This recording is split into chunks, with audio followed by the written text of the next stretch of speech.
In February 2012, two local Aboriginal police officers, Patrick Larkins and Chris Warrior in Coober Pedy, discussed together the idea of riding bikes from Coober Pedy to Umoona. Chris Warrior suggested, well, if we're going to go, why don't we take some young fellas, train them up, eat some good tucker out there, have a good time, some fun, and at the same time get back to country.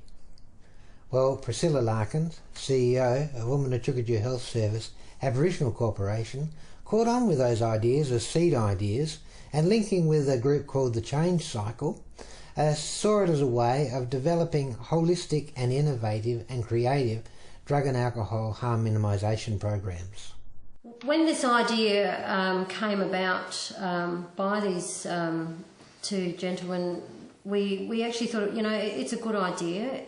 We have to think out of the square and, you know, do something a bit more creative, something that will actually bring people together. And, you know, you're engaging out in their environment. It's very, very important for young people in the community to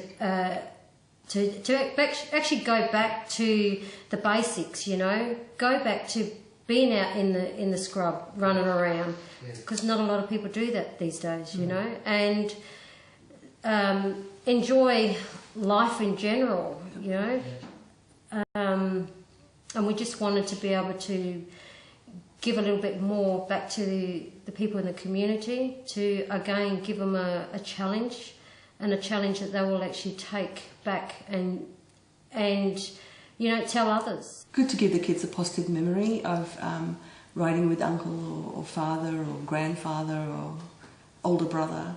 So it's something that they can reflect back on when they're feeling a bit down. You know, there was some times in their life that they were happy. So it's nice for that sort of thing. It's achieved a lot of things, you know. It's bringing also the awareness of not only the, you know, other people in the community, but it's actually letting others be aware of the importance of looking after yourself and your well-being, you know, exercising, eating well, and have fun. It's so important to just have fun. The ride has achieved is it's taught the kids that if they aim for something, they can actually achieve it. Sometimes they may never have known that they can achieve a goal, so maybe this time it's a bike ride, you know. But it's also taught us as a health service and as service providers and as parents that, you know, sometimes in order to achieve it, the kids might need a little bit of help along the way. It's such an inspiration to these young lads to actually ride 200 Ks. I mean, that's a long ride.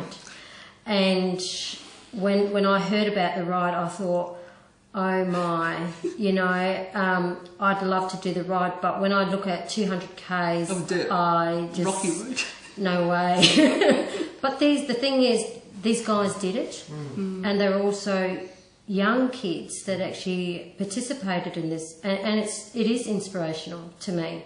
It was all teamwork, and no one backed down on this ride, and again, that's just so inspirational that not one of them gave up. And that's another thing about life, you just don't give up, you keep going. And it's so important, you don't give up on your family, you don't give up on the most important things in your life. And that's one of the great things about this ride. They all work together. Doesn't matter if you're young or old, you work together, you help one another. These young kids are now again riding to school, which is good, you know. And that's one of the things that we want to see come out of this as well. That again, they're going to school, they're exercising throughout the day, and that's very, very important for our young Aboriginal kids these days. Umoona Health will actually sponsor some of the bikes that's been donated to us back to other agencies in the community, and one of them is actually the youth club. This will actually get other kids involved with more bike riding, exercise, and being involved and having fun. I want to be right at that very end to see these guys come in, and I mean, when I saw them riding into Unadada, I was just so happy that these guys, all of these guys, actually rode into town, because it's an inspirational story. There is excitement, great anticipation. Some of the townfolk gathered to see COBRA depart. Dressed smartly in their T-shirts, sponsors logo, COBRA in unison leave the Oz Minerals Oval. Proud chests, high hopes, feeling excited and ready for the adventure. Sweeping down Hutchison Street, Coober Pedy, and out to the end of the bitumen, I feel honoured to be with this bunch of heroes. We will do it. We will conquer that road together. Patrick Larkins, founder of the ride, addresses COBRA as we head off the bitumen. Already young men getting tired, but he inspires us all. We will ride on together. Pushing up to the moon plain, I am thankful I'd got past the dog fence, and young men were talking, laughing and exhilarated by the shared experience, encouraging each other with banter and jokes and pushing ever onward. Cries of "Mana Pika" sore bottom, but travelling at the pace of the slowest rider, COBRA travels under beautiful sunshine as the tiredness begins to show late into the day.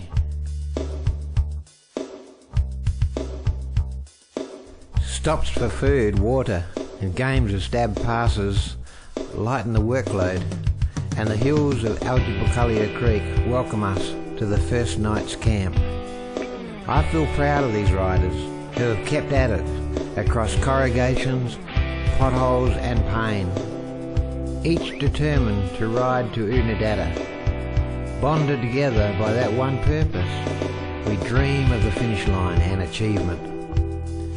Around the fire, adults and young people talk of their pain, agony, sore muscles and exhaustion, but they are spurred on to try again tomorrow. We go to a tired but peaceful sleep by the billabong as the fire gently spits. It's like I said, I think on the beginning of the ride, it's been an honour and a privilege to be able to do this. You know, since we, how long ago was it, Warrior? About 6 months ago? Yep. We first came up with the idea, and I mean, we discussed it, and we were at Unadada, and it wasn't too long after that we started to put things in place, and a lot of people came on board and wanted to give us a hand to get it together, and that's been really good. And certainly, this is what it's all about. It's just sitting around the fire, having a yarn, and people enjoying each other's company. You know, you don't need fancy, you don't need $1 million gadgets or anything like that. You just get back to the things that we used to do when we were kids. So we're really fortunate to be able to do that. And I just want to thank everyone else who helped us, all the cooks and all the other people that helped organise the place, all our sponsors. And hopefully, maybe next year we can do it again. Yeah. What helped you push through the wall? Push through the wall. Repelite. I'd like to thank Repelite. Powerade. Yeah, I'd like to thank Powerade. I think I really want to say that I've ridden it myself. I think that's what keeps me going. I'll get up, and I do not want to fail. I want to ride in Unadada, even if I have to walk in there. I'm getting Unadada. Oh, it was amazing, wasn't it? It was something you could take through the rest of your life. I think that, like you explained in your interview, I think it's not a great, riding from Coober Pedy to Unadada, it's not a great selling point, but once you've done it, what an amazing achievement, to be able to say that you've ridden 200 kilometres on probably some of the harshest roads in Australia. What was the highest point? Probably finishing. No, probably being on the starters line with all the others, and having seen all our weeks and weeks of planning, finally come to something, and being able to get 20, I think it was 20 plus blokes on the day. It would have been useful to them afterwards, getting bit of insight to the health and what the ride is all about. Good for this self-esteem. Yes, and just the bonding, like a few of them probably didn't know me and Patrick as well, and got to know us. Yeah. I think everyone on the ride got to know everybody a lot more better. Yeah, and like you mentioned earlier to us, after this ride, you got probably got a handful that done the bolt, with bikes, and like Just last year they had hardly anybody at the. So that's a good knock-on effect, I think. Yeah. And what do you think were some of the hard things of the ride? For me, my injury, my shoulder, getting from the pit stop to the next pit stop, sort of thing, and getting to camp, and that's what I reckon anyway. Yeah. Well, it takes so long because you spend 6+ hours on the bike riding, and it's a long time to be with yourself, because it's not like a game of footy where it stops, starts, and you're patting each other in the back, because the pack splits out straight away. You get really good riders take off, and then other ones are left behind, and so you don't have that. There is camaraderie. I shouldn't say there isn't camaraderie, but there is. There are times when you're by yourself, and that's a difficult thing to deal with sometimes when you're trying to motivate yourself to go that bit extra to finish. I think it can become an annual event. I think it's certainly generated a lot of interest in the town and abroad. There's been a lot of good coverage, for the people that helped us, with SA Health, and we had Russell Coulthard and Dr. Stuart Clements, come with us, and so not only have we had some exposure in Australia, like he said that they were going to bring that up at the bike cycling conference, I think, in the Netherlands. So I think this is not the end of it. I think next year certainly there could be another ride, possibly even some other shorter rides. You don't know.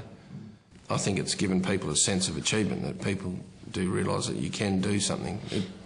But prior to the ride, I know a lot of people thought that it was a bit not impossible, but a bit out of our league, really. But I think we've showed that we can do it, and those younger lads and some of the people that maybe had doubts they could do it realise that you can ride 200 kilometres. It just takes a little bit of practice and some planning.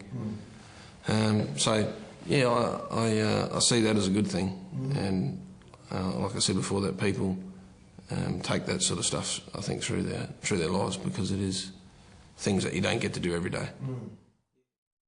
Yeah, it exceeded all expectations, and pretty over the moon about that.